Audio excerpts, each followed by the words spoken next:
কংগ্রেসের হাত এখন কফিনে বন্দী। 50 বছরেও কংগ্রেস আসবে না সরকারে, মন্তব্য মন্ত্রী জয়ন্ত মল্ল বড়ুয়ার। করিমগঞ্জ সমষ্টির কৃপানাথ মালার হয়ে ম্যারাথন প্রচার মন্ত্রী জয়ন্ত মল্ল বড়ুয়ার।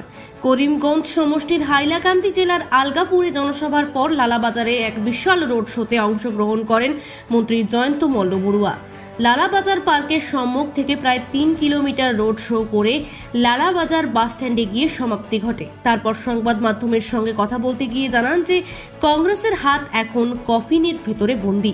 50 বছরেও কংগ্রেস আসবে না সরকারে। কংগ্রেস ভারতে 30টি আসন পাবে কিনা সন্দেহ আছে। তিনি আরো বলেন যে কংগ্রেস সভাপতি ভূপেন বরা হলেন এক জনকমেডিয়ান। তার কমেডি আমার দেখে ভালো লাগে। সে প্রতিদিন এভাবে কমেডি করলে আমি দেখব, কারণ আমার ভালো লাগে। এই মন্তব্য মন্ত্রী জয়ন্ত মল্ল বড়ুয়ার। বলেন, অখিল গগৈ কে? অখিল গগৈকে চিনতে পারেন কি বরাকের জনগণ? আমার সন্দেহ আছে। করিমগঞ্জে বিপুল ভোটে জয়লাভ করবেন কৃপানাথ মালা এবং কংগ্রেস 14টি আসনে শূন্য হবে।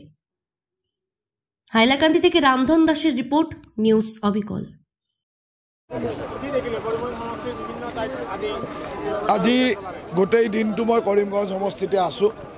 চাৰিওফালে এটা উৎসৱমুখৰ পৰিৱেশ। সকলোৱে সংকল্প লৈছে যে মোদী ডাঙৰীয়াক আমি তৃতীয়বাৰৰ কাৰণে প্ৰধানমন্ত্ৰী কৰিম। সকলো ওলাই আহিছে। আজি লালাতো দেখিছে কি ধৰণৰ ৰাইজৰ উৎসাহ।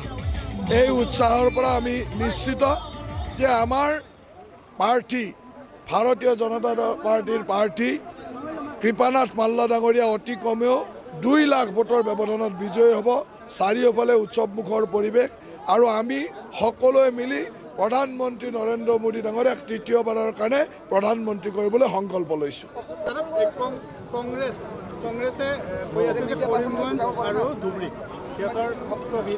আজিৰ পৰা 10 বছৰ আগতে কংগ্ৰেছ হেৰাই গ'ল।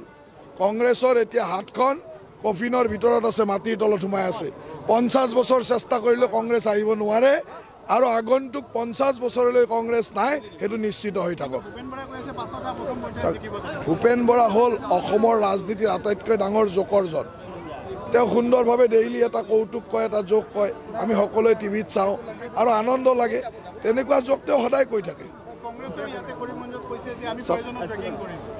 যি কৰে যি নকৰে, আজি ভাৰতবৰ্ষৰ প্ৰতিজন মানুহ মোদীজীক তৃতীয়বাৰৰ কাৰণে প্ৰধানমন্ত্ৰী কৰিবলৈ সাজু।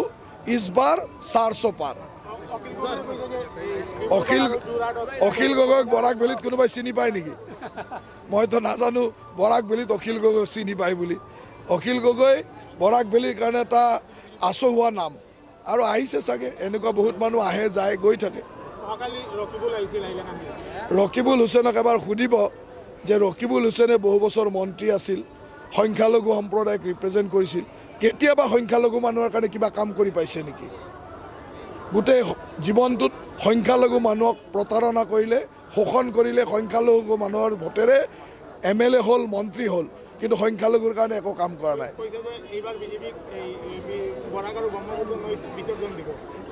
কংগ্ৰেছে আজিৰ পৰা 10 বছৰ আগতে কংগ্ৰেছক গোটেই ভাৰতবৰ্ষৰ ৰাইজে বিসৰ্জন দিছে।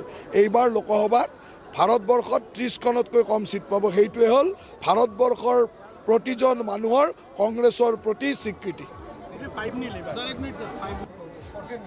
14 নিল।